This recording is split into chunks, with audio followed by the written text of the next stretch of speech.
Welcome to the Growth Xperts Podcast. I'm your host, Derek Colin. In today's episode, we have a very special guest. His name is Lee Livingston, and he is the partner at Trident Equity Group. How are you doing today, Lee? I'm doing really well, Derek. Thank you for having me. Yeah, it's a pleasure. So can you share a bit about your background, your role, and how it fits into the bigger picture over at Trident Equity Group? Yeah, no problem. So I am the partner at Trident Equity Group. My role here is, end-to-end strategy, operations, execution. My business partner and I, Rio Williams, we kicked Trident off about a year ago. My background is in strategy, operations, M&A integrations. Did that in the IT infrastructure space. So ex-Dell, ex-AWS, NetApp, all of those places I still consider home to me. Him and I pivoted over to business school, and we raised capital there. Decided that, hey, it's something that we wanted to do on our own. We both ran businesses before, watched our grandparents and parents run businesses of different sorts, and we decided it's something that we wanted to do. Awesome. And what's your classification? Are you guys a private equity firm, a VC, institutional investors, private equity? No, we are a subcategory of private equity. We are a traditional search firm. Okay, awesome. Very cool. So do you hold on to these companies, or once you acquire them, or do you exit and roll them up? Are you a consolidation firm? Yeah, no. So our goal is to buy, grow, sell one great business. So Rio and I are on the hunt to support founders with liquidity event, but we are legacy oriented and legacy focused. So we're not coming in to take the name off the door or to get rid of the management team. We're coming to, one, build on what was already there. We want to upskill the management team, if we bring in someone outside, it's to grow the team and enhance the team. And we want to continuously, invest in the same projects in the community in the same ways in which that owner did. Okay, awesome. So it's more on a generational wealth build and long-term value. Yeah, so there will be like some form. I don't like the word exit. Everyone always say exit. I think in the search fund space is more so around like there will be a liquidity event of some sort. Whether that means that we are transitioning off as owners or we're staying on longer, or we do a recapitalization, or the space has become more and more creative that we've been seeing all types of forms of liquidity events happen. Mm-hmm. What we do know is that we buy the business, we will come there, take on the role as CEO, CFO, take on that leadership position, and we'll be hands-on. So, you get Rio and I to help grow that business, and we're going to build connections with your team. And we also look to have like owners or those sellers still support us from an advisory standpoint as well, because who will know your business better than you? Yeah. And then when it comes to once acquired P&L, what are you guys looking for to, make improvements so that you can have a better valuation for that liquidity event? Yeah, I think that conversation is a multifold. I think first and foremost, we always trying to figure out what are the clear ways in which that company earned that right to win, right? Like, so what are you doing well? We want to build on what's already going well. That's why even when we look at businesses, we look at companies that already have a proven business model. They have, they have a consistent customer base. That revenue quality is something that's predictable, recurring, right? Something that, we can project and we can forecast. That gives us a lot of leeway, and then we come in and we have conversations around, some of these other more financial metrics, right? Do we have the right what type of leverage do you put on the business? Is there a better way for us to think about working capital, right? Is there a better way for us to leverage the cash flows of the business? Those type of things, those are things we think about pricing strategies, we think about marketing. All of those things are value creation mechanisms. And then we ask the founder, the sellers, what are some growth levers that you guys already started that we can then go and, lean a little bit more into? Yeah. Awesome. So what major shifts are you seeing in your industry right now? I think that there is in the private equity side or even the search fund side, I think right now, I think that the economy in general is just in a very interesting space right now. I think that we're starting to see due to a lot of the ambiguity that's happening in the market right now, we're seeing more. I think there's more companies coming to market, but I think that technology is allowing us to better understand quality. So I think that right now, I think that there's more business coming to market, but not as great quality businesses. What I mean by great quality businesses is that I think that some companies are maybe 2 to 3 years out from being ready for market. And I think that technology is going to enable them to cut that time down shorter. But right now, I think the ambiguity is kind of it's having a lot of companies kind of say, hey, why not lean in right now? Whereas I think the market is pushing back and saying, hey, the evaluations you're going on your business might be a little higher than you expect, higher than what the market is saying. And you might want to hold this business a little bit longer till you get certain things in place that will allow you to go in, get that type of evaluation on the business. I think that's one thing we're seeing. I think too, we're watching the capital providers and lender providers right now. I think they're also increasing their criteria on when would they say yes and no to an opportunity. I think that everyone is, and I think technology is allowing us to do that even better. Yeah.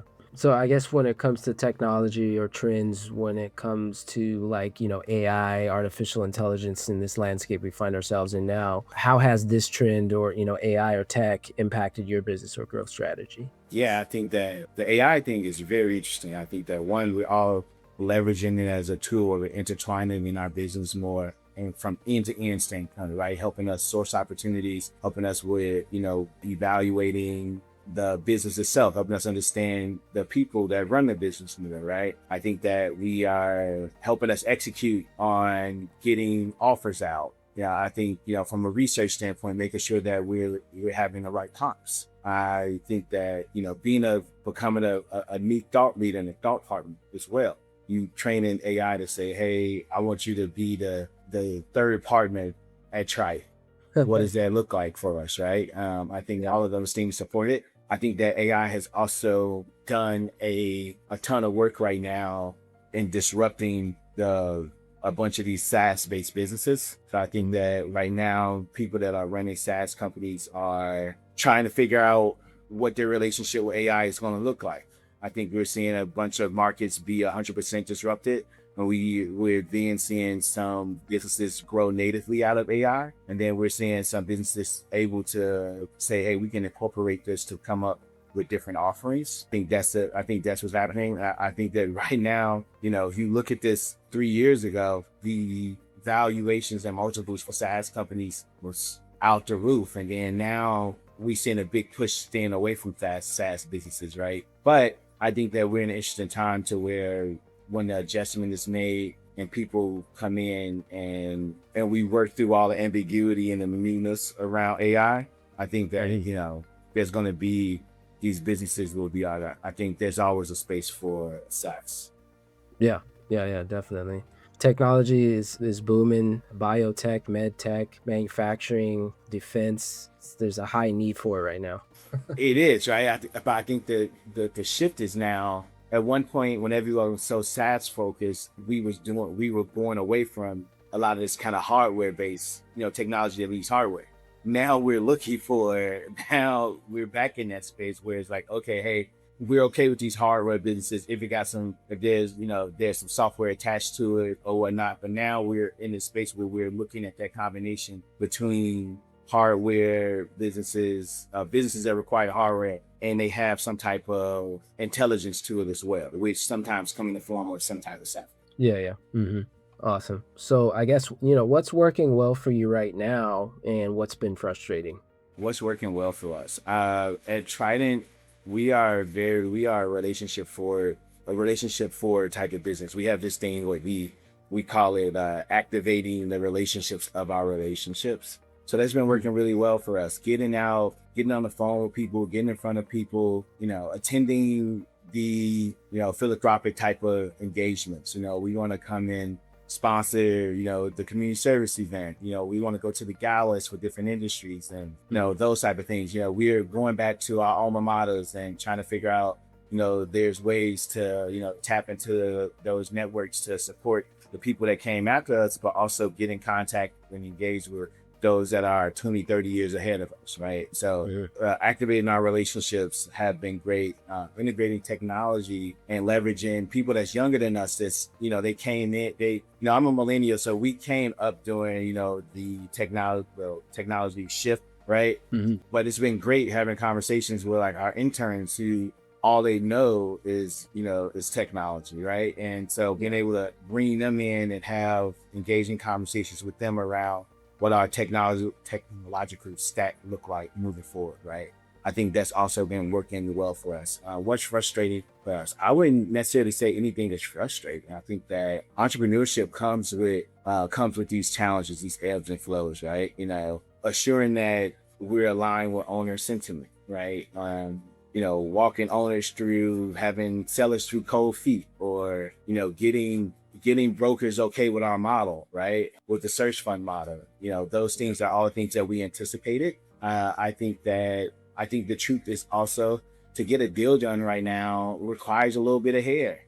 So walking different equity providers and debt providers through different opportunities and, doing it in a way in which everyone is comfortable, right? I think that in general, those going to always be growing pains because it's a market adjustment. If people want to get deals done right now, I think that when we speed this up in a year or two, I think we're going to start seeing more quality businesses and they're going to be at ease. But right now, I think that the amount of quality deals that being two or more so having conversations with everyone that provides equity and debt in this space around like, hey, look, if we want to do a deal, here's what this looks like. I think that, but I also think technology is helping us kind of talk through some of those hairy situations as well to get people. Yeah. But I overall, I wouldn't say frustrating. I think like this is what we want to be. We're loving. We live and breathe this. Like it's a pleasure to come to work every day. Someone had told me last week, like, hey, TGIF. I was like, man, I need an extra day of work. I'm having fun. We enjoying this. Yeah. That's awesome. Yeah. So when it comes to, deal origination and meeting with a seller who may have cold feet, someone who may be looking to exit in the next 2 years or so, or, be acquired, what does that conversation look like? What's your approach? Do you take them out to dinner? Are you building a relationship with them? Yeah, I think first and foremost, like we just try to meet people where they are, and we always try to find connecting points because we're all human at the end of the day. I think that one of our greatest skills is our ability to connect with people. I call it cold connecting. How people call it cold calling. I coined this phrase called cold connecting. Your ability to come when you meet someone, find that space that you guys can share together that allow everything else to allow the rest of your time together to come more relaxed. Right. And I think that's something Rio and I have been iterating on, getting better and better and better at cold connecting. How can we go from cold connecting to a warm connection in the quickest amount of time? So I think there's a number of factors there. Sometimes on calls with owners, the first thing we'll do is just say, hey, like, just tell me about yourself. Tell me your story. Let's not even go into the backgrounds of what numbers and everything look like. Who are you? Maybe we have a school in common, or a team that we cheer for in common, right? Like, so that's one aspect of it. Number two, who do you know that we know? Maybe there's a mutual friend that works, right? Like, or do we have some shared values? I think we get on the phone with people all the time, and you look up, and I tell someone I was raised by my grandparents, and there's some values from being raised by your grandparents that resonate with everybody, right? So I think that there's a bunch of different places in which we lean in, but yeah, that's a piece of it. From navigating cold feet, it comes back down to getting to know people, right? And kind of having this more transparent nature to us. So, asking the tough questions. Hey, what about this is bother? Or walk me through your feelings a little bit more. Putting some of your cards on the table. I think that when you're working through deals and so forth, there's a lot of asymmetric information going on. Sometimes you have to reveal a couple of your cards and let them see, hey, here's my perspective. Here's what I want. Here's where I'm going, and let them know this is open to discussion. Yeah. Hey, I don't ever want to be on the other side of the table from you again. Yeah. We can do this together. And then there's some cases where I'm pretty sure you probably may or may not have come across, a seller who thinks the valuation of his company is worth 50 million, but it's worth 20 or less. You ever have those tough conversations? All the time, man. That's every day. right? Yeah. And that's part of what comes with this. I think that I've been having a ton of conversations as well, even with like different banks and wealth advisors around how they are helping for educating and prepare their clients and customers for succession, right? What does that succession planning look like? So yeah, we meet that all the time, where the expected seller evaluations doesn't meet market evaluations, because at Trident we can always write a market check. We don't compete on price. We could, our value is centered around legacy. Our value is centered around engagement, community, being hands-on, right? But we will always write a market check. But like we deal with that. But the truth of the matter is that if we cannot get to that number based on what the market is saying, right? Like, it's okay to part as friends. Like, it doesn't have to get to the point where this friction grows into something unhealthy. So but we have those tough conversations all the time. And it's all right, and then we always keep the door open. Hey, listen, we wish you the best. We know this is a phenomenal business. If anything changes, please reach out to us. And we'll check back in with you in a couple months to see how things went. That's standard for us. And so when it comes to, deal origination, let's say you got an LOI and, you're ready to acquire this company. How do you guys, get capital? Do you have your own fund, or do you have partners or other PE or family offices? Are you going through the banks in terms of the service debt? How are you acquiring the companies? Is it a leveraged buyout? Is it owner financing? Can you kind of give us an idea? Yeah, it's a combination of things. So Rio and I are very fortunate that we raised a traditional search fund. What that looks like is that we did one raise that gave us operational capital, and we raised against a group of investors. That's who our LPs are. Some of them are more. Oh, so you got to work it. Yeah. Some of our LPs are family offices. Some of them are institutional investors. Some of them are high net worth individuals. So those guys and ladies gave us our operational capital. When we find opportunity, they then have the first right of refusal on those opportunities to say, hey, listen, we love this deal, or for whatever reason, we don't want to work with this deal. But if they like the deal, they then come in and they give the capital, the equity part of the deal, the equity part of it, in order for us to go and acquire that. So we then take that equity portion, and then we will tie it with some type of leverage, normally traditional debt, sometimes private credit. Leverage comes in different forms, and then you're, depending on the deal structure, and ask for some seller financing or some seller rollover. But yeah, we have relationships with equity providers based on our relationship with them, because they provided capital for us to operationalize Trident. Awesome. Very cool. Yeah. So you guys are always stay ready, so you have to get ready. Yeah. Like, we do a ton of, bi-weekly, monthly meetings with our investors, giving them an update on like our search and how's it going, where we are, what opportunities we're looking at, opportunities we're passing on, getting their thought processes on the way that we evaluating businesses, because they've done this hundreds of times, right? Yeah. And we have some really great people that support us. That's good. So I guess which metrics are you guys focused on improving, passive or active, deal flow, or you got any exits coming up soon? The metrics we looking at to improve deal flow. One, we're looking at the amount meetings that we're getting with owners, the amount of secondary touch points we have with owners. That's becoming very important. We are looking at outgoing calls or outgoing engagements, owners meetings, second owner meetings, LOI turnover, right? Like, how many LOIs do we get, and how far along in that process do you get? Those are very much important to us. Due diligence. Yeah, exactly. That's supporting inbound. Yeah, we also look at how many of our relationships have connected us with business owners, right? Or someone that got us, right? So what we've been learning is that this is not the exact metric, but here's an example of it. If we in 1 month, if we've met 100 people in 1 month, if we got 100 new connections in 1 month, of those 100 connections, we learned that at least 10% of those connections can lead us to a seller that potentially has an opportunity for us to evaluate, right? Like, so we've been looking at those types of engagement too. how many rooms are we able to get into on a monthly basis? How many people are we able to connect with? Those type of things. Yeah. Board level, meaningful conversations. Awesome. Yeah. So what would you like, people to know, or business owners that are out there, sellers, et cetera, or even potential partners for your search fund? What would you like them to know? What's your unique value proposition for Trident Equity Group? Why should they choose you?